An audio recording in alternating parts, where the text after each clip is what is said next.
Right, sitting opposite me today is a UK garage legend, responsible for some of the biggest club hits to date, Mr. Wookie. How's it going, man? Good afternoon. So first of all, tell us about how you got the name Wookie, because obviously there's a Star Wars connection there, but... Yeah, the only Star Wars connection part really is because my surname is Chew. So when I was a boy, they used to call me Chewy. And I didn't want to call myself Chewbacca or anything like that, so next best thing was Wookie. So you went from there? Yeah. So how did you get into music? What was your influences growing up? And the garage side came about when I was at Soul to Soul. I used to do, I was an in-house producer for them, and I was doing R&B stuff. But then I used to rave. Because you did a big R&B tune, didn't you, in the early 90s? Yeah, I was G-Spot. Yeah. Yeah, yeah, 1990 it was. No, 94, sorry. What was your involvement? Did you write that, produce it? Produce it. Wicked. With him. I did 8 tracks from his first album. What was his name again, Geezer? Wayne Marshall. Wayne Marshall, that's it. Oh, yeah, that was chestnut. Mr. G, yeah. So I was at Soul to Soul after that, and I used to make, I was saying, yeah, I used to make R&B, but I used to rave drum and bass. And I used to get a bit pissed off with R&B because still to this day, there's no real R&B artist, I don't think. What you class as R&B? Yeah, what I class as R&B, there isn't that. Yeah. You know, I don't think they're allowed to be that urban. Yeah, sure. You know? And so I decided to try and make something a little bit more English, so I mixed R&B with drum and bass. So slowing down drum and bass, speeding up R&B, using the melody side from R&B and the hard drum sound and the loops and that type of production from drum and bass, and brought it down to about 125. I used to work at that speed. I did a remix for Destiny's Child, their first #1, No No No. Really? Yeah, I did an R&B mix, then I did this kind of, at that time... Was that under Wookie? No. What name was that under? That was under Cat. Cat? Yeah, Cat. K-A-T-T. That's the same name under for Wayne Marshall as well. Right, okay. So at that stage, I called it Camdino Soul, because it's from Camden and, you know, Nuyorican Soul. Yeah, yeah. So I called it Camdino Soul. And that was kind of the start of me doing that genre of music. It's like upbeat R&B. So you never really thought of it as producing garage, is what everyone sort of caught on to? Well, garage at that time was speed garage. Yeah. And it was all 4/4 and speeded up vocals, and I wasn't into that. I didn't rave in the scene or anything. You know, and then after a few, a mate of mine from school, Johnny J, he kept like begging me, look, let's make a tune, let's make a tune, let's make a tune, because I had studio access. So after a little bit, I said, okay, Jesse's on holiday, let's get some free studio time. And then we did Whitney Houston, It's Not Right, It's Okay. We did a mix of that, which Tough Jam, they had it in their chart for like 4 or 5 weeks. That was X-Men, wasn't it? Yeah, it's X-Men, yeah. X-MEN. Yeah. And then we did Brandy, Angel, and then Yesterday. I mean, the 3 massive tunes there, like, they still sell today, like... Yeah, I actually just saw a promo, or not a promo, a vinyl in the shop of Brandy and Yesterday on the other side. I'm saying I saw, I did put it there, but... but yeah, that was the first of the 2-step. Yeah, because that just got major heat straight away when you put them out. Even though it did take a while. Yeah, it did. It did take, some of them took a while because it weren't until like 2001 where they really got battered and you sold thousands and thousands of them. But exactly. Like, you know, like you said, like EZ, Mad Jam, all them sort of people did jump on it. Yeah, that first came out in '99. All those bootlegs came out in '99. And I guess the next thing, really, what I heard the name Wookie was the mix you done for Gabrielle, Sunshine. Yeah, I forgot about that. Yeah, that was through Frankie Fonset. You know Frankie Fonset, big DJ. Very well. And it was because of Angel. I sound like he did mixes with him as well. He loved Angel so much that he kept telling me he wants me to do a mix for somebody. He's going to try and get him some mixes. So Gabrielle was the first one, and that it all exploded. It really exploded from there, didn't it? Because like when everyone heard that, it was like, whoa. But then the funny thing is, about a month or so later is when I released Down on Me and Scrappy. Yeah. As Wookie as well. So at that stage in, was it 99, September '99, it was just going off. Then about a couple of months after that, Because Scrappy was on the B-side. a Dream Team compilation CD. Oh, okay. And that's where like I was working in the shop at the time, and people used to be, what is this tune? What is this tune? When's it coming out? And that was the first release on your label, Man Show, yeah? That's when I split from Johnny J after the Yesterday, and went on to do my own stuff. So why did you choose to go alone as Wookie, considering you had the success on the 3 sort of bootleg tracks with Johnny J? Well, what happened with Johnny J wasn't planned. It just kind of happened. And I had been at Soul to Soul for so long and had my own dreams and aspirations of being this producer or whatever. And I just think that the X-Men with Johnny J wasn't in my plan. It just kind of, we got success. I didn't think we only just did it trying to get some money. Did you only do them 3 tracks? We only did those 3 tracks. Together? Yeah. Those are the only tracks we did. And then I brought it down to me after that, and then it went on for Gabrielle and to everything else. And so on. So is there any hard feelings between you and Johnny? Not at all. Not at all. I think he might have had some at the beginning, because understandably, you know, if you're in a part of a team that's like kind of successful and then one decides to leave. He must have had some feelings towards you, because obviously... exactly. Which, you know, I would have the same thing really. Yeah. It was me. Because he continued as X-Men, original X-Men, and you continued as X-Men, EXE Men. So is that like a little stab at each other? Was it wasn't like actually. No? I'll tell you how that came about. When I said that I was leaving, I told him for him to have the X-Men thing, and I didn't plan to use X-Men, but it was advised to me by other people, because I had built up the name. It was part of my thing, so they said to try and, you know, to either spell it differently or something. Yeah, but even though you had success as Wookie, you just thought... Well, it was more of a... And as well, I wanted another pseudo. Yeah. Do you know what I mean? Because sometimes Wookie can't be put on everything. Yeah. Because then you start seeing Wookie's name everywhere. Yeah, that's right. I mean, the first thing you done as X-Men, EXE Men, was the Sia mix. Oh yeah. Little Man. Little Man. And you couldn't have really done anything bigger under that name. Oh, yeah, that was massive. That must have been... Because that took a while to catch on as well. I was about to say, actually, it did. It took at least 6 to 9 months before people were playing that. Because I remember when I did it, it was before Carnival, and I only put the steel pan sound, ding, ding, ding, ding, ding, ding, that bit in it. Because of Carnival, I thought, wicked. It's come out straight in time for Carnival. It's got all the Carnival vibe in it. Yeah, I mean, but when Carnival came, no one was playing it. I remember when I first did it, I played it to the people that asked me to do it, Long Lost Brother, and they was like, this ain't like the last record or whatever. Yeah. You know what I mean? Because every time I do something, it's always a little bit different. Yeah, you try and take it somewhere else. I don't really, I never really try and have the same approach, never call up the same drums in terms of a drum program. Yeah. And say, okay, I'm using that drum program with this song now, and it's always a fresh drum beat, always fresh sounds. I try and do fresh sounds. How do you approach a track? Always from the drums. Always from the drums. But saying that, Scrappy didn't come from the drums. Scrappy came from that. It came from that. And I'm sure the whole.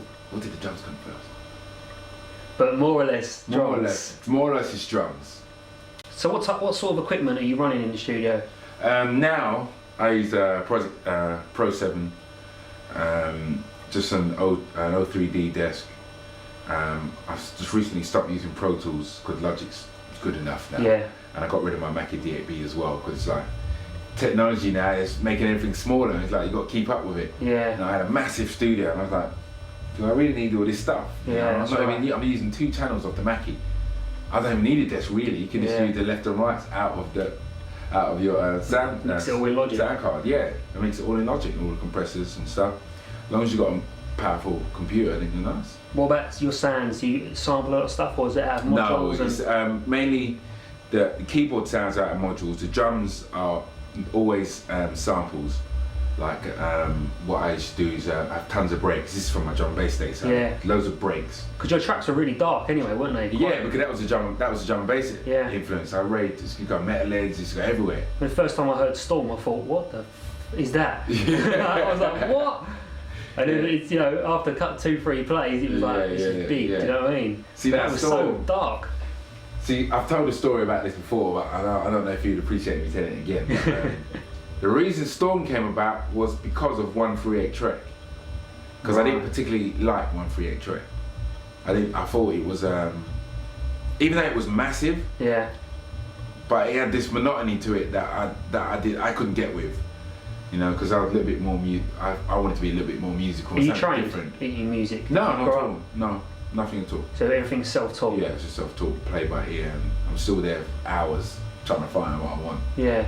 You know, but yeah, and the storm came about. It was, I don't know, it could have been jealousy. It could have been jealousy. You know what I mean? Why? Because I was riding high at that time, and Zinc came about, and everyone's all talking about 138 check, 138 check. We changed the boundaries of the music slightly. Sure. And at that time, I was considered to be the man who was in control. Yeah, that's right. You know, and then Zinc came along, and I was like, oh. And it still came out and told exactly how I felt. So that was just your letting out your anger in the studio. That's one of the first times that I can actually say a tune where it was my emotions out on that tune. Definitely. After you had the massive success with Battle featuring Lane, which went sort of, was that top 10? Number 10, yeah. Number 10 in the charts. Yeah. I mean, that must have been Louise beat me to number 9. Louise read that. Damn Louise. Yeah. So, I mean, did you ever expect to be doing an album with Soul to Soul? Like, did the chart success of Battle surprise you? Yes, but a lot of people used to say, that's going number 1, that's going number 1. I'd be like, you're mad, man, it's not going to number 1. For a start, only one radio station played it. Yeah. Played this, and that was Radio 1. You know, Kiss and everybody else, Galaxy, they didn't playlist it. You know, they said it was too sophisticated or too intelligent. I was like, what do you mean? What's sophisticated and intelligent? How can you judge what's too intelligent for your listeners? Yeah, that's you know what I mean? So thanks to Radio 1, it got to number 10. And everybody else who, you know, was all behind it in the clubs and all that. So, you know, it did surprise me. I thought that I was going to do something more, I don't know, in my album I wanted to do a little bit more. I didn't have enough time to do what I really wanted to do. Because there was a rush to get the album out. A little bit of pressure and stuff. Yeah, to get it out in that year. And maybe looking back on it, it was maybe a good thing to get it out in that year. Sort of last year, the year before, you went a bit quiet on the garage front. And more recently, you sort of ventured into the kind of housey tip. You've done a remix of Jill Scott Golden, which kind of got love across the board, which was quite good. Yeah. Considering, you know, some people don't take well to change. Yeah, no. But it kind of kept your Wookie style to it, and you've had quite a lot of success with that. What made you change your style? Well, not change your style, but, you know, obviously it was a conscious effort to it was definitely, it was, because of the music that was going on. I'd kind of, I went away for at least about a year and a half, 2 years, and I was doing an R&B album. And that got put on hold. And by the time I turned back around to look at the garage scene, what was going on, it had completely changed to a point where I couldn't relate to it anymore. You know, so I made a conscious decision of really... Why do you think that happened? My only reason why that happened is, okay, the street was making music, yeah, and it's quite successful. Everyone was selling loads of records, and all the majors kind of was looking over the shoulder saying, well, what's going on there? Everyone's selling all these vinyls, because a major label cannot sell the vinyls, the amount of vinyls that we were selling. No, they never will. No, they never will, exactly.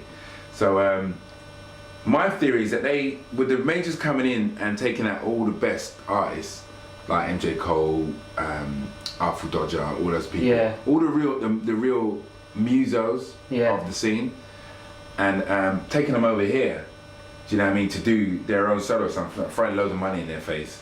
They're over here doing, you know, trying to go on to the next thing. Yeah. And then left the scene with bare bones, really. A few people in there trying to hold it up, and then mainly the next generation left behind there, which were the kids, who didn't exactly have the musical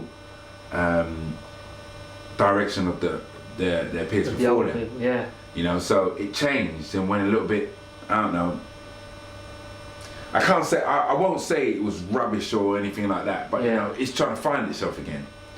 And in a way, over the last year or so, I think it's found itself.